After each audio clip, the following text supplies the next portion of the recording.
Hey folks, and welcome back to Destiny 2 lore videos. Realus. The undying mind lies in the garden. A rune of metal given over to greenery.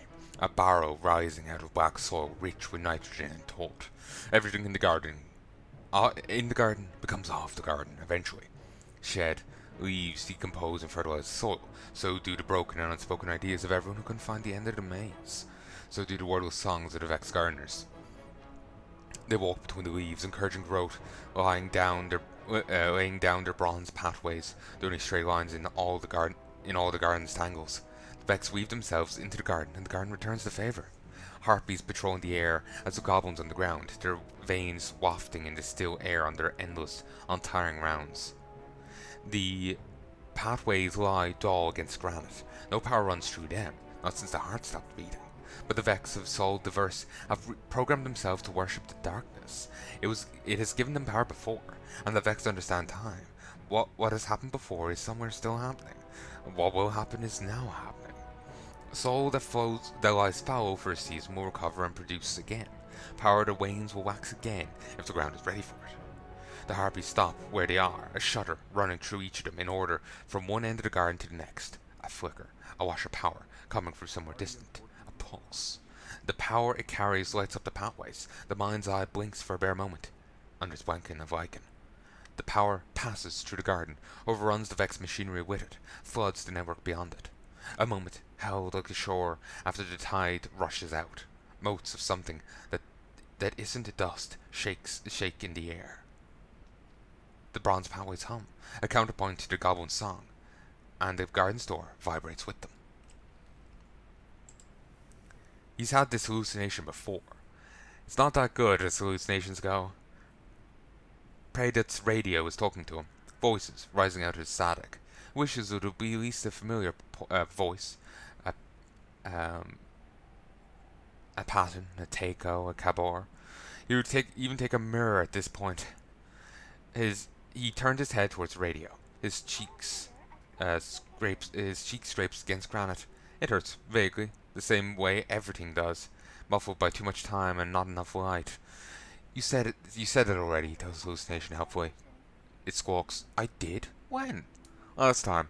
Or the time before. Chronology is a lost art in this cell. Alert Splunkers, contact band 227.97, something skyshock potential. His voice fades, hurts to talk. Say again. His hallucination has a new voice this time, sharper, male, nearly mirrorish. The band number. Peridot rolls over to face the ceiling, blank as always. He sighs. He's catalogued constellations in its speckles, cats and ghosts, and a squid or two. Excuse me, whoever you are, the first voice is back. We're calling from band 227.17. If we were contacted by another 227 group, we really need to know. You said that last time too. A third voice interrupts. Did the other group use this radio frequency? They did. Peridot hasn't had the strength for fiddling with his radio lately, in new attempts to contact the world outside its cell. Hasn't had the strength for much, but counting off meaningless intervals of time, waiting for the next window to chance a message. We've tried this frequency at least a dozen times over the past month. It's never worked before. Then what's changed? Question shakes him out of his stupor. Peridot sits up, a wave of nausea following, and repeats the question out loud. Maybe it's not a hallucination. Maybe he's finally breached the walls of the vault somehow. Maybe he has a chance. Hello? Are you still there? Well, it gets back as a wash of static. Whatever signal he's picked up, it's gone. He is not. He is walking in the garden. He is talking, sound, singing. Up, K, V, up, K, V, up, V. Watch your six, don't worry about me, grow, grow, grow. He holsters his gun to gesture. He holsters his gun to drink. His gun is rusted into its holster. He'll never pull it out again. How bad can it be? How bad can it be? How can we grow, grow, grow? A titan is a wall, a shield, a cup filling itself to overflowing. The container changes the shape of its contents. Contents, yeah. But the contents change the nature of the container, and the nature is eternity. Who knows what's listening? It's listening. It's saying grow, grow, grow. There is a shape that is mind, and the shape is protect the shape, is sacrifice the shape. The shape is Grow. Up V, up V, up V. He is named too well, he is his own grave, and the cut on his left hand will never heal.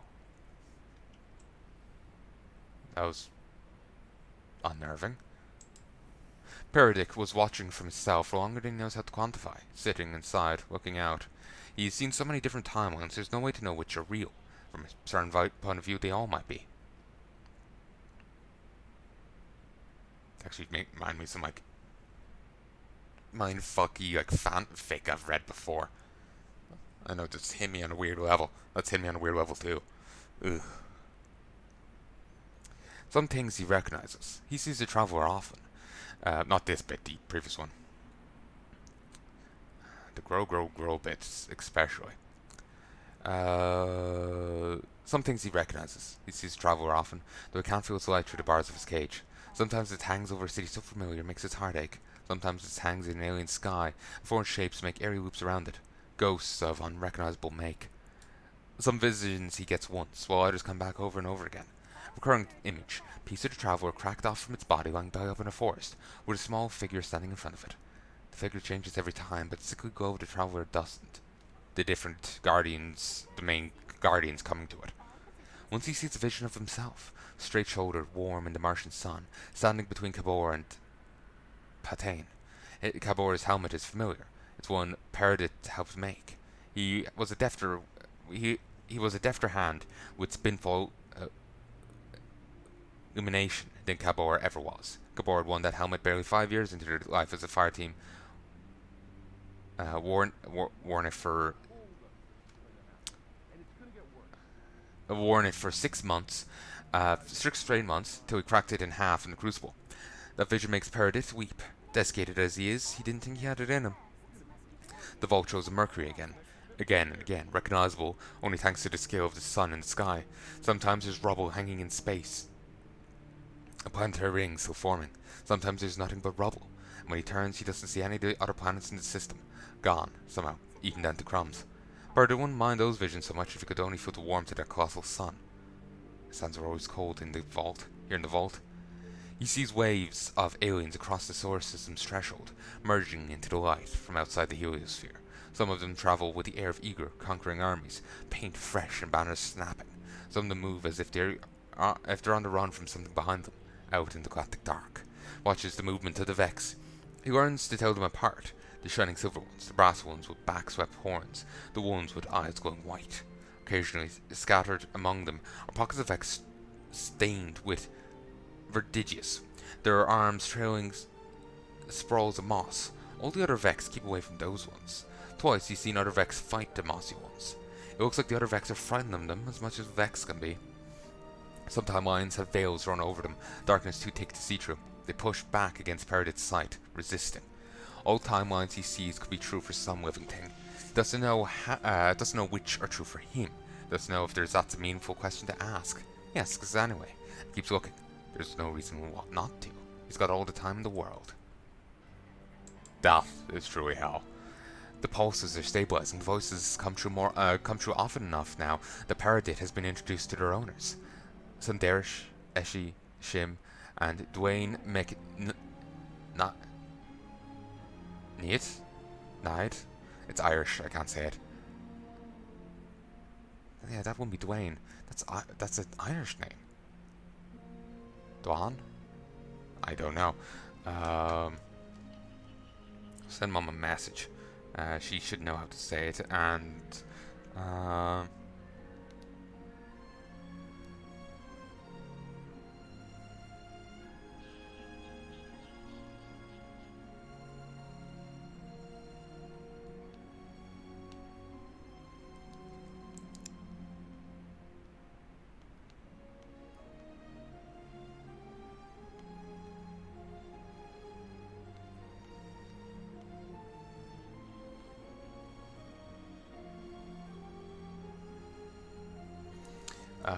not infinite mirrored variations of them from different timelines, but simulations all split off the same base, way back in what must have been the Golden Age.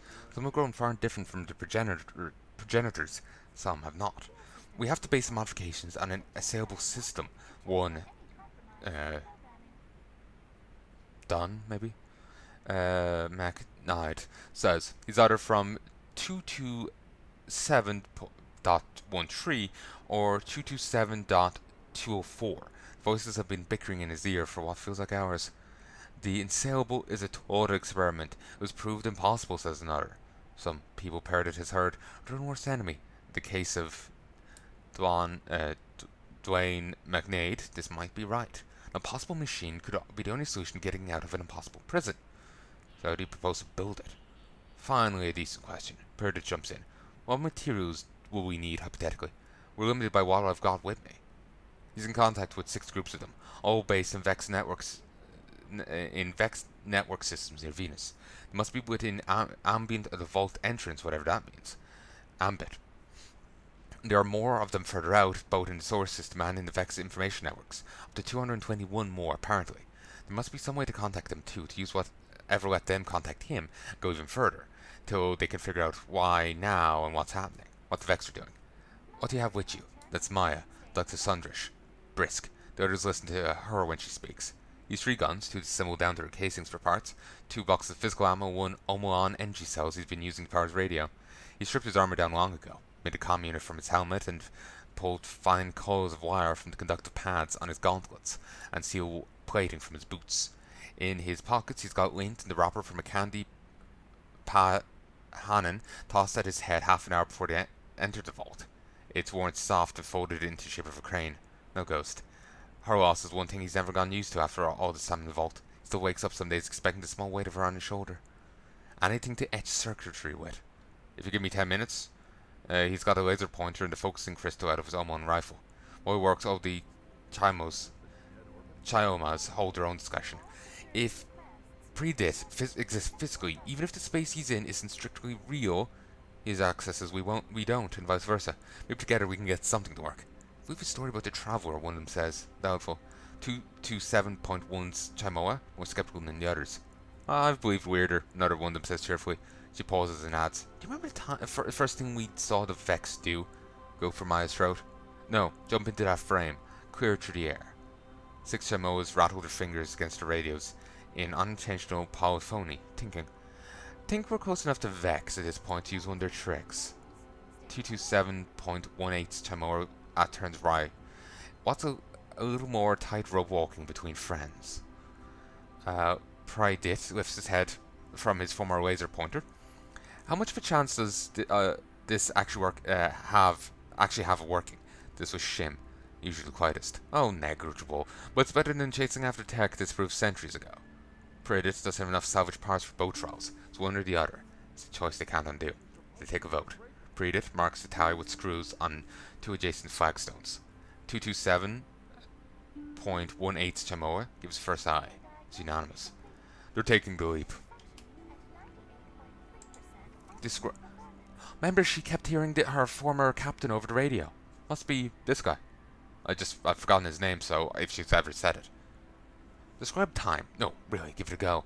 You're going to say something about a sequence of events, aren't you? Seconds sliced off a clock, marching one by one into infinity. Go ahead, use your metaphors. A line, a loop, a flat circle. Heard someone say a time was like water once. At least that was a novel. The Vex are the closest to understanding it. They've got distance from it. If time's a river, then we're fish and they're diving birds. What's wet mean to a fish? What's it mean to an osprey who's never fooled by reflection on the water's surface? Hold on now, you're going to say. This gets a bit abstract, even for the bodiless echo of a dead guy in the garden. You want concrete truths? Something simple, digestible? A story to keep the dark out? You want time to be a staircase we keep climbing forever? But hey, even a guardian skips back a step or two now and then. Die with your ghost in range, it'll pop you back to before that bullet, give you a chance to make a face you like better. Nothing's been simple on Earth since that big white cue ball rolled in from the next neighborhood over. And the stories, they don't work too well as a nightlight anymore. You're gonna say, but the Traveler's our friend, the Traveler likes us, it gave us a golden age in garden worlds and guardians. Gonna say, you wouldn't be alive without it, Mr. Big Shot. Without it, I wouldn't be stuck in the Black Garden making bets with myself on which goblin's going to be next to slip on a slaggy leaf of all cliff either. You took my light already. Better take my advice.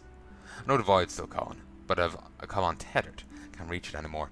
So if I'm right that I can reach you, you keep your ears open. I don't care how much you hate hearing it. This is important. The Vex understand time in a way we never will. Doesn't matter how long I spend here watching them, doesn't matter how many jury-rigged portals Guardians fling themselves through. We live in time, they use it as a tool. Any moment that's ever happened, any moment that will ever happen, they can go back to it.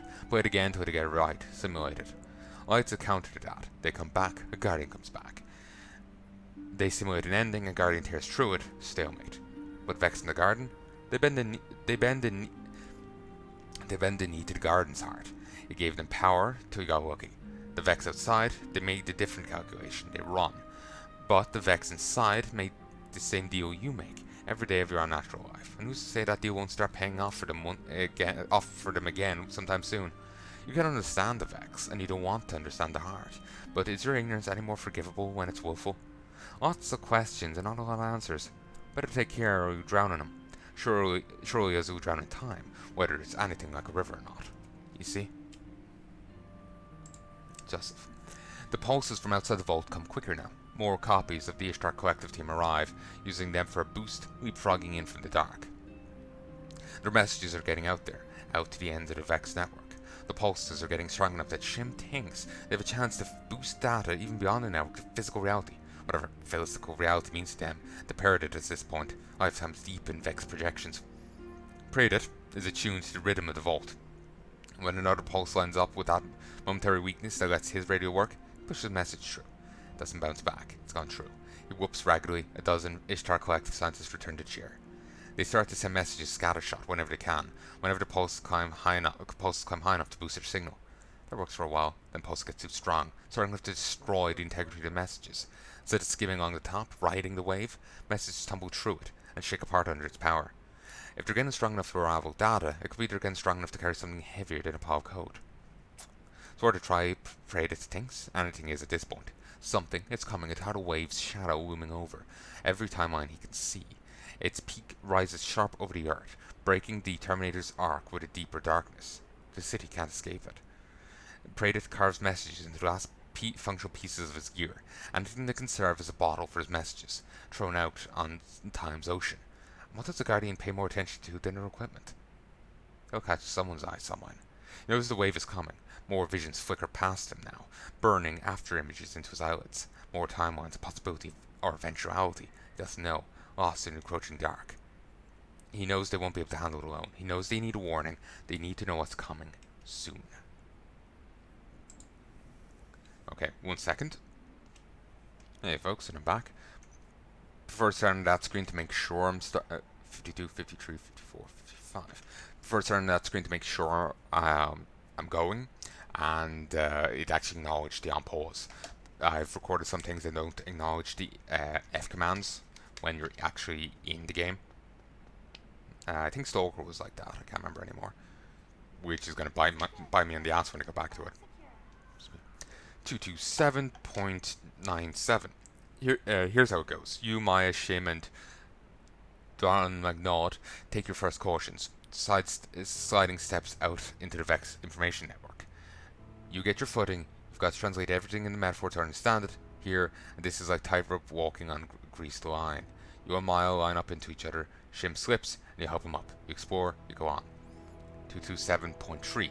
Here's how it goes. You, Maya, and Shim and Dwan McNeed take your first cautious steps out in Vex information network. You've got to translate everything in the metaphor to understand it here, and this is like doing a Formian transform on yourself down the blade of a sundial. You fumble a step, and Shim and Dwan McNeid hoist you back up between them. You come up with a pair of skinned knees, but it's fine. You explore, you go on. 227.218. Here's how it goes. You all take your first confident steps out into the Vex information network. Maya says it feels like trying to get down a mountain on a surfboard. Dwan McNaughton makes grim pronouncements about avalanches, but he does this from a step ahead of you. You're all eager to get started. You come down to a place that's a simulation world you don't recognize. Hills rolling with grain that's faintly iridescent, the colour of their stalks an echo of purple sky. Something in the distance calls out, a bird maybe. Something that might be the traveller lights on the horizon. A moon-sized eggshell discarded on the ground. Its spider-webbed with cracks, no light emerging from them. Dwan McNaught walks too quickly, not testing the ground. He's gone before you blink, falling through an unseen edge of the simulation. When you move to where he's disappeared, tilting your head at a certain angle that makes the world give itself over to empty black, glowing wireframe, edges that don't do anything to illuminate it. Tilt your head back, and there's nothing but purple wheat and the far-off call of an unknown bird. We have to go after him, says Maya. We can't just leave him. You're also shocked, face is drawn. Shim bends for a rock and squints and tosses a stone underhand at the edge of the simulation. Disappears before it can hit the peak of its arc. He shakes his head. You and Maya repeat the experiment, heads cocked like nervy sparrows. When your rocks hit void, they disintegrate first into wireframe, then into that black nothingness. You retreat, put up a marker at the rise of the hill for all the good it will do. You mourn, you go on. 22.7, you lose Shim. 227.7. 227.33, you lose Dawn McNaught. 227.200, four of you cobble radio together to contact the other teams. Every night when you stop to rest, you click through the channels, hoping another team has had the same idea. On a cliff made of glass, topped with a thin layer of sandy earth and a thinner layer of grass, you get a response that's nearly intelligible. You rest next night of a shore under the glass cliff. You wake up before dawn at the sound of screaming. You don't have time to find out what's happening before it happens, very finally to you. 227.72, you lose Maya. 227.41, you lose Maya. 227.59, you lose Maya. You mourn. The thought of all other Mayas out there doesn't help. The one the Maya you've puzzled with over living basalt flowers, a world with 17 moons, a continent that Shim had sworn up and down was 16th century Australia, and that Dwan McNaught couldn't be dissuaded from Kong Pangea. You'd found a simulation where a city where you'd discovered a jewelry store and picked out a necklace, brought it home to her, wished her a happy pseudo anniversary. I didn't like bracelets. Said they always fouled her work. Her hair had been getting shaggy again, was due for a trim. She could never decide whether or not to grow it out. She laughed at you lifting weights to maintain simulated muscle, but she spotted for you all the same. There are other Mayas out there, layers of them, all the way up to the original wherever she is. You hope they're doing well, but that doesn't stop you from missing this Maya, missing whatever arguments and discoveries you'd shared in the rest of the lifetime you'd promised to one another. Shim and Dwan McNeed pull you up from beside Maya's marker. Basalt lily lies on top of it, petals thin enough to let light through. You go on. It rails. The garden wakes up, and the undying mind wakes with it. It rises from the barrow that's grown around it, shedding vines and hanging moss like bedsheets. Circuits flood with power, and pass the excess along to the next in line. Flex massive limbs in boot sequences. Goblins ride more circuits and weld them to the mind, building it up to take advantage of the power. Not an occasional pulse now, but a steady hum. Their fate has been rewarded. In the vault, 183 sets of illuminated Golden Age scientists flex their own limbs, ready to make a break for it. Paradit, kneeling at his radio, shakes out his hands. They're stiff. He's stiff, queasy with exertion and weary, and a stack of lifetimes in his cell, but ready. How big is a transistor compared to a pin, do you know? Can't tell which Maya is speaking. There are 165 of her spread between the teams. Are you calling me an angel? This is Chimoa, amused. Paradit knows which team it is now. 227.72's Chimoa. Sounds hoarser than the others. He doesn't know why. Maya again. Would you like to dance? Dwan McNaught snorts in 100-part harmony, and 80 shims grin and elbow him in the metaphorical ribs. It's a slim chance, but a chance is all they need. The garden's massive door hums, an echo of the song the goblins sing as they tend the flowers. The first minotaur readies itself to step through, shield coming awake around it. Everything that has happened is, from a certain point of view, already happening. Everything that will happen is happening. If you know how to slice the ribbon of chronology thin enough, you can step through to the necessary moment, if you know how to tear it. 160 miles reach for the chromas by their side. Chimoras by their side. 158 Chimoras reach back. One Paradit waiting for the conductor's baton to drop, uncountable effects in the garden waiting for the same event. In synchronicity, none of them notice. Somewhere, a veil is always lifting. Somewhere, Kybor is always dooming himself. Somewhere, there is always opening. Somewhere, there is always stepping through.